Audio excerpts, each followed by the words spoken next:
Bismillahirrahmanirrahim. Assalamualaikum warahmatullahi wabarakatuh. Apa khabar anak-anak murid cikgu tahun 5 Okey, pada hari ini kita akan belajar sambungan minggu lepas kita belajar tentang sifat jirim kan. Sifat jirim pepejal, sifat jirim bagi cecair dan juga sifat jirim bagi gas. Okey.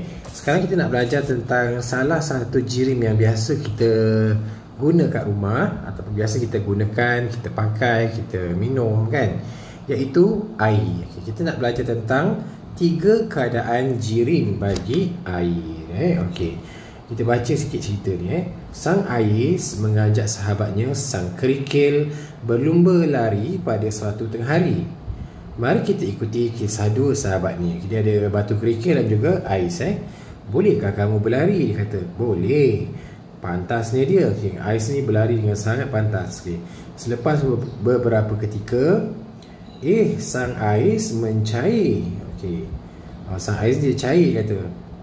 Lepas tu dah cair, akhirnya sang ais menjadi wap air. Sang ais tu dah cair tadi, dia hilang, dia jadi gas terus. Ke mana ni perginya sang ais? Bolehkah keadaan jirim ais berubah? Apakah yang berlaku pada sang ais? Cuma kamu ceritakan. Apa jadi pada ais ni? Last kali dia hilang macam tu je. Macam ni dia hilang? Sebab panas saja dia hilang. Kenapa dia hilang? Mula-mula dia daripada keadaan jirim air ni, dalam keadaan jirim dia ada 3. Pertama, dia dalam keadaan pepejal. Kemudian dia kena haba daripada matahari, dia pun bertukar kepada bentuk cecair. Ini pepejal pepejal.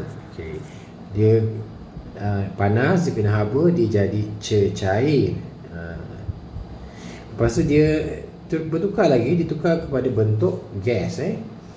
Jadi jirim air ada 3, iaitu air dalam bentuk pepejal, dalam keadaan pepejal, air dalam keadaan cecair, air dalam keadaan gas. Itu yang kita akan belajar pada hari ini.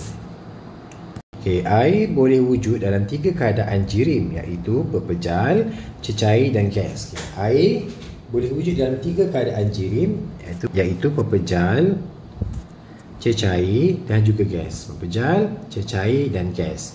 Air dalam keadaan pepejal kita panggil sebagai ais.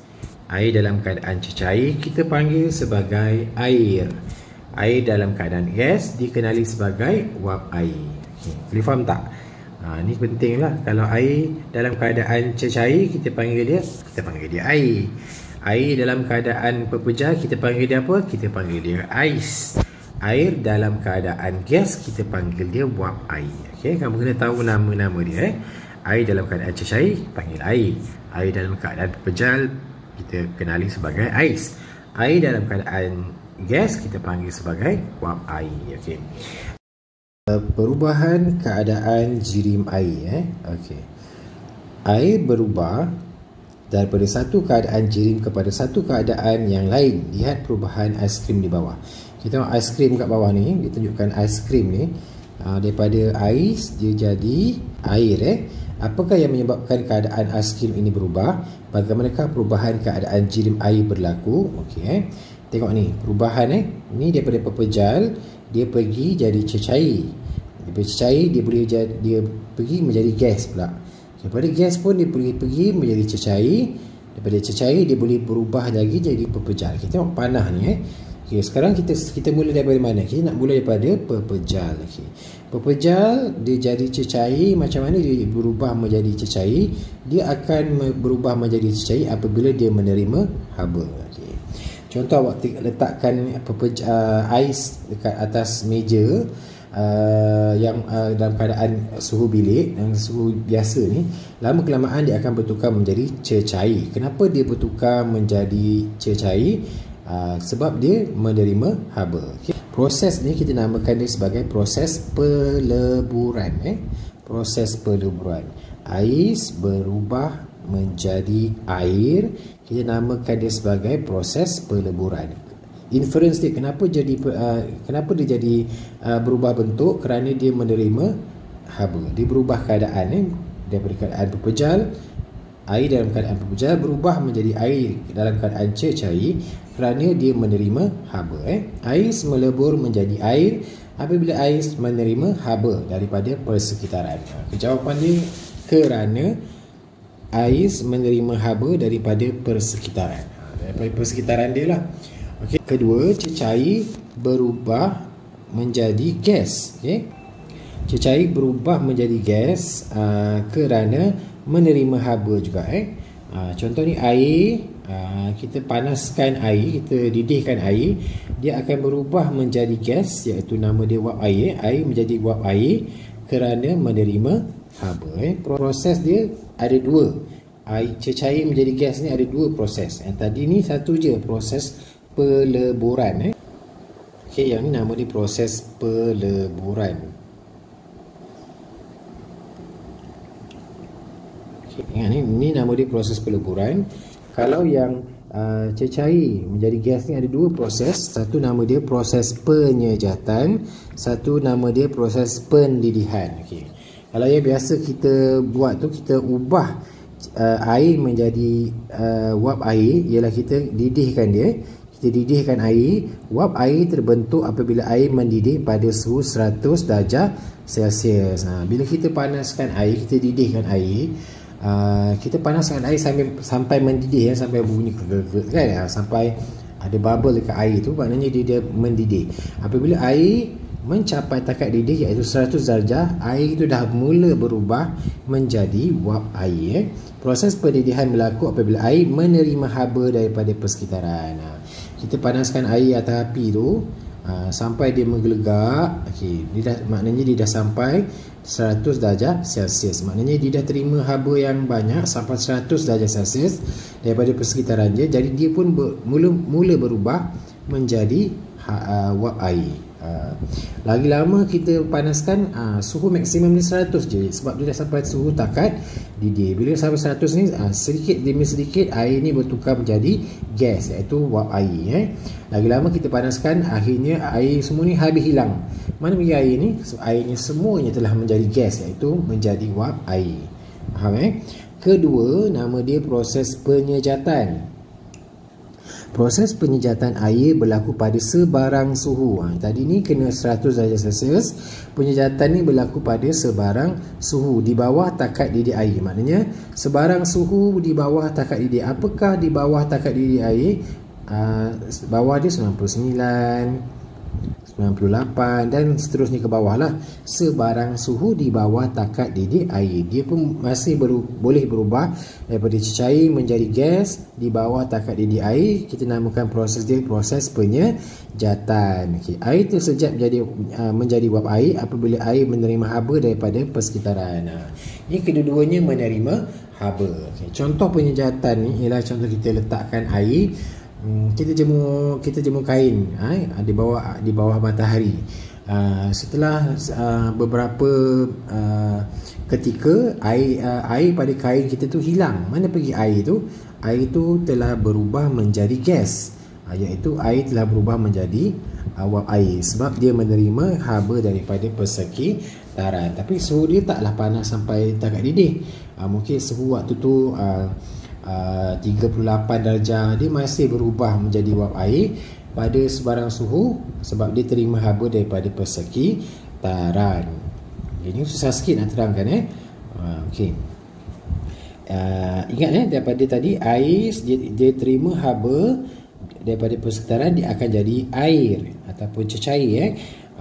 Apabila air tadi diterima haba lagi, dia akan berubah menjadi wap air ataupun gas.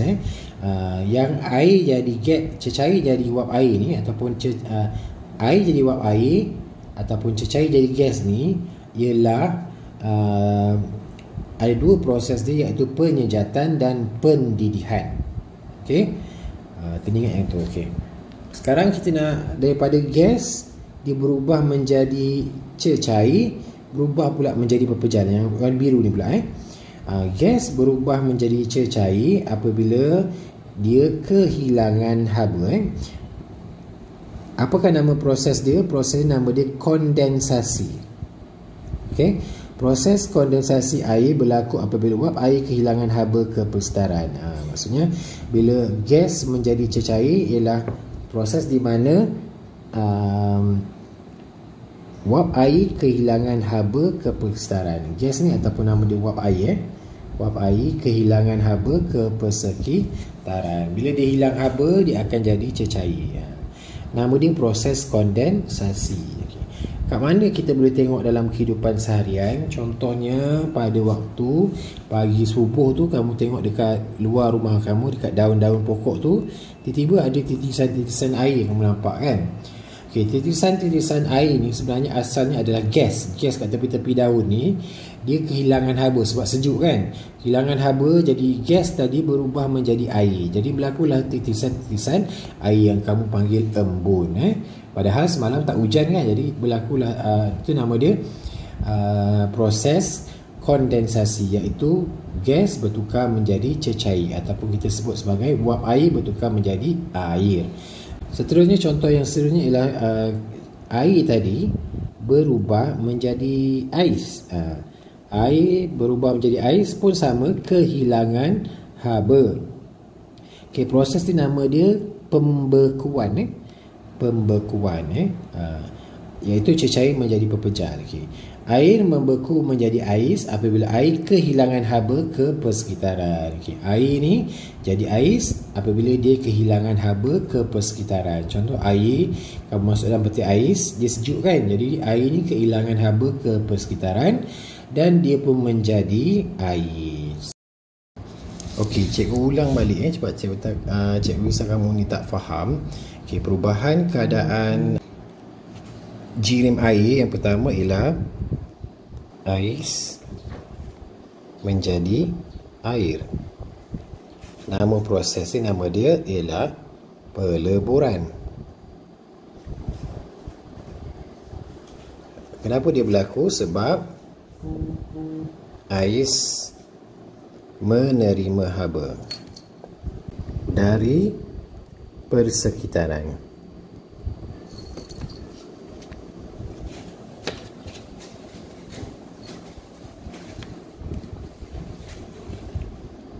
Kalau terbalikkan pula, air jadi ais, proses ni nama dia pembekuan.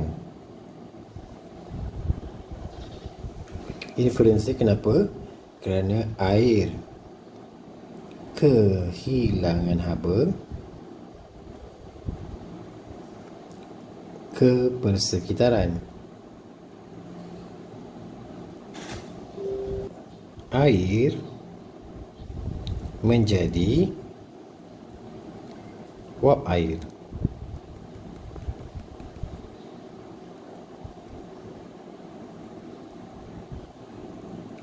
Okey. Nama proses dia ada dua. Pertama, pendidihan.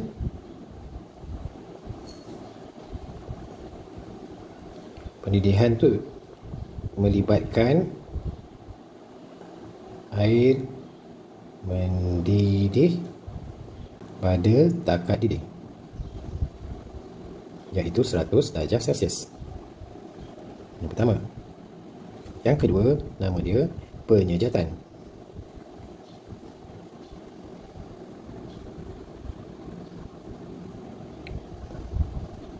Air menjadi uap air pada sebarang suhu di bawah takar didih air. Inference kedua-duanya ialah air menerima haba dari persekitaran. Okey, boleh faham Kalau terbalikkan, uap air dijadi air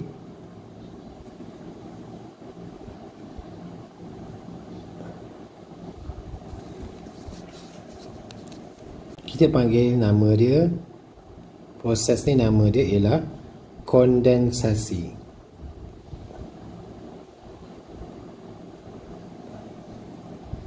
Okey, kenapa terjadi kondensasi?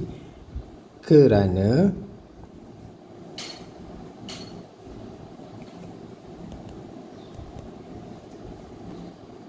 wap air kehilangan haba ke persekitaran.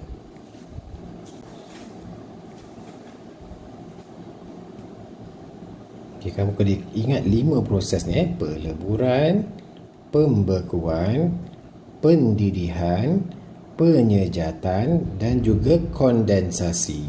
Sekarang cikgu nak bagi contoh. Kalau ais jadi keadaan contoh kehidupan harian ni, kalau ais berubah jadi air, peleburan, maksudnya kalau kamu tinggalkan ais di atas meja, lama-lama dia akan menerima haba dan dia akan bertukar menjadi air.